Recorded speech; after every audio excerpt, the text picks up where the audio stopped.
Hey, so we have two chapters left of this book. Today I'm going to read chapter 19, Setting a Trap, and then I'm probably going to read chapter 22 because I'm going to want to finish it. All right, so Setting a Trap. Nancy told Hannah Gruen her plan. She believed that Felix Rabel was hiding somewhere near the ruined estate, perhaps in the dense woods which adjoined the property, and she proposed to watch the place for a return visit. It's said that a criminal always returns to the scene of his crime, she declared. And he has a special reasons, besides, to get something out of that secret hiding place. Up till now, I understand police guards have been stationed on the grounds day and night.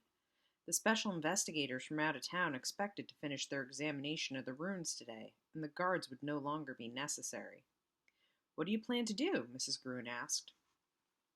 Bess and George and I will watch for him tonight.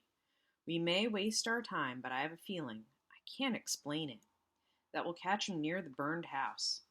It sounds risky. Nancy, how about taking a man with you? Dad won't be home to supper. He'll be out for the evening. After a pause, Nancy added, maybe I can get Ned Nickerson. Please do that. Nancy telephoned Ned's house, but there was no answer. I'll stop there when I get to Mapleton, she told Hannah. When George received Nancy's call, she was intrigued to hear about the secret hiding place where Mr. Rabel kept valuable papers. Where do you suppose it is? Or was? George asked.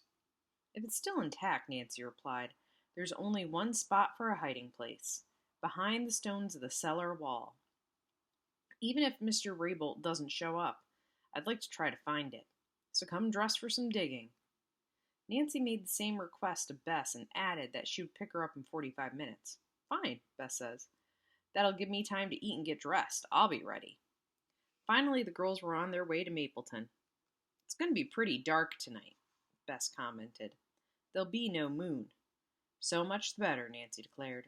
Mr. Rabel probably wouldn't venture to return if he thought there'd be any danger of his being detected. Your plan sounds dangerous to me, Bess remarked. What if Mr. Rabel should come and make trouble? We'd be 3-1, Nancy returned. Of course, it'd be better if we had a man along. I'm going to stop at Ned's house and see if he can come with us. Good. I don't think they need Ned. I think they're totally fine. I think these girls got it. The sun was sinking low when Nancy swung into Mapleton. The girls stopped at the Nickerson residence, which was on their route, but were disappointed to learn that Ned had not returned home after driving Mrs. Swenson and Honey to Sandy Creek. Who knows, maybe he's off hunting for Foxy Felix, Nancy said to her friends. I'll leave a note for him, and if he should get back in time, he might follow us to the estate. She quickly wrote a message and gave it to Ned's mother. Mrs. Nickerson promised to deliver at the moment her son came home. I've always been suspicious of Ned because he just showed up at the beginning, like moving her car, and now he's just always been along helping solve the case. I mean, maybe he does like her, maybe this is a crush, maybe this is how Nancy's romantic life works. I don't know, I'm suspicious. As they drove away from the Nickerson home, Bess said nervously, I have a feeling something dreadful is going to happen tonight. It wouldn't be so bad if there were other houses close by. But they're so far away the neighbors wouldn't hear us even if we screamed for help.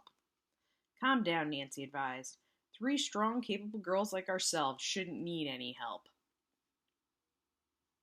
Darn right, Nancy. I'd be a match for Foxy Felix myself, George boasted. Look at my arms. I assure you I haven't wasted all the time I spent in the gym. That's right, George. Dusk was just settling when the girls came within sight of the burned mansion. The Rabel estate looked unpleasantly lonely. Even George felt less inclined to joke as she realized that within a few moments it would be dark. Nancy drove past the estate and hid the convertible in a dense clump of trees. We'll leave the car here, she said, and go quietly up the driveway. The girls armed themselves with flashlights, a pick, and 2 lightweight shovels. Then they went cautiously along the road and turned into the estate. No one came to challenge them as they reached the ruined house. A few charred beams which had not fallen to the ground stood like sentinels guarding the wreckage. In the dimness, the girls could easily imagine that they were ghostly figures. This is going to be spookier than I figured, Bess chattered nervously. Nancy, you do have the wildest ideas. The girl detective did not reply to this. When she was fairly certain no one else was around, she turned on her flashlight and played it on the stone walls of the house's foundation. Nancy realized it'd be a Herculean task to move the debris away and to inspect them. Nevertheless, she set the light on a pile of rubble and began to shovel away a heap of plaster. So Herculean refers back to Hercules. You guys may have seen the Disney movie. He had all those tasks he had to do, like he had to kill the Hydra. And in myth, I think he had to do 12 labors of Hercules. He had to do these 12 impossible things. So that's why this is referred to as a Herculean task, because it seems impossible.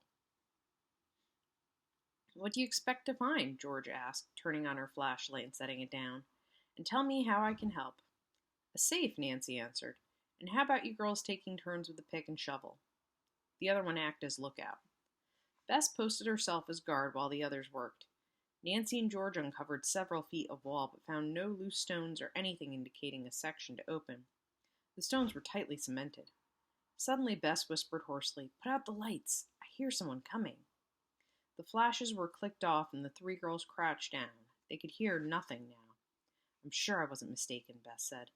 "I believe we had better quit this work and hide," said Nancy. "If Mr. Rabel is coming, he'll probably be here soon." "Maybe he's the person I heard," Bess whispered. "All the more reason for us to pretend to be leaving in case he's watching us," George spoke up.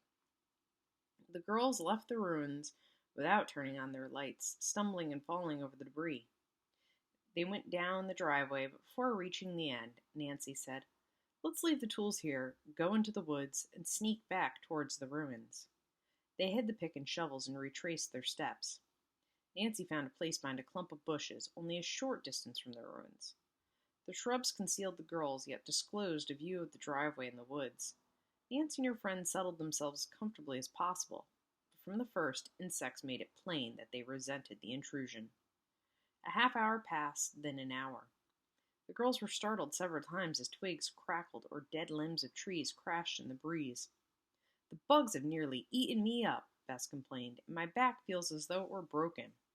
"You'll become paralyzed after another hour or so," Nancy grinned. "How long do you propose staying here?" George demanded. "It must be almost midnight now." "It isn't 10 o'clock yet," Nancy laughed. "Well, I don't think Mr. Rabel is coming, or he'd have been here by this time," Bess said sleepily. "Why don't we go home?" "I want to stay a while longer," Nancy returned quietly. Again the girls became silent. Bess and George, having accustomed themselves to their hiding place, stretched out and left Nancy to keep watch.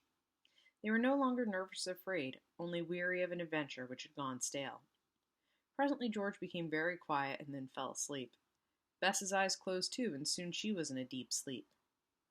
How long the cousins slept they had no idea, but suddenly they were awakened by a scream and the sound of running feet on the driveway. "Nancy!" cried George, jumping up. "What has happened?" There was no answer. "Nancy?" called Bess, grabbing George by the arm. Still there was no answer, and the two girls realized that their friend was no longer with them. Where was she? Who had screamed? Who was coming up the road in such haste? Alright, well, we're going to find out in the next video, which you'll get tomorrow, but I'm going to get to do today. It's called A Surprising Victory. So that's hopeful. Alright, I'll see you for the final chapter of The Clue in the Diary.